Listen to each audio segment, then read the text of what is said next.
Mun nimi on Teemu Nissinen ja mä oon ammatti frisbeegolf-pelaaja. Mä edustan Team Frisbee Pointia ja Latitude 64. Mä aloitin tän lajin kun mä olin 12-vuotias. Kaverit kutsui mut Nummelharjun frisbeegolf-radalle pelaa ja pian oltiin kaikki koukussa lajiin. Siitä oikeastaan kaikki sai alkunsa.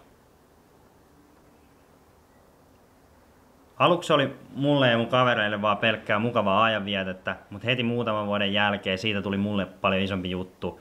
Mä halusin alkaa kilpailla ja mä halusin voittaa.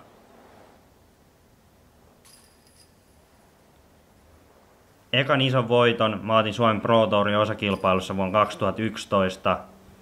Sitten vuonna 2013 mä voitinkin koko Pro Touri. Eka kansainvälinen voitto tuli tänä vuonna Kööpenhaminan avoimista. Ja kun sä voitat kerran, sä haluat voittaa lisää ja nälkä kasvaa. Niin se vaan menee urheilussa.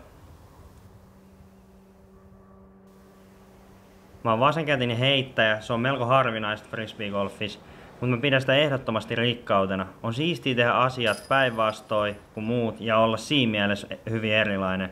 Suomesta ei löydy yhtä ainutta niin kovaa vasuria kuin mä ja maailmassa on ihan muutama.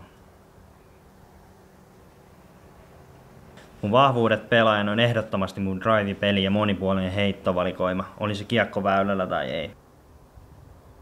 Kehitettävää kuitenkin löytyy joka osa-alueella, mutta ero mun ja maailman parhaiden välillä on pienentynyt huomattavasti viimeisen vuoden aikana. Se, että pystyy nostamaan omaa tasoa kisa edetessä ja pelaa ihan taitojen äärirajoilla, vaatii jatkuvaa harjoittelua niin henkisellä kuin fyysiselläkin puolella. Kisakierroksia aikana mulla on hyvin tärkeää, että ryhmässä valitsee hyvä henki ja flow. Silloin peli kulkee parhaiten ja kaikki ryhmässä puskee toisiaan heittää paremmin. Mä en ole oikeastaan mikään hirveä kisajännittäjä, mutta mä nautin siitä, kun aamulla sä heräät pieneen jännitykseen ja tiedät, että on kisapäivä. Silloin sä tiedät, että sä pääset tekemään just sitä, mistä sä nautit eniten.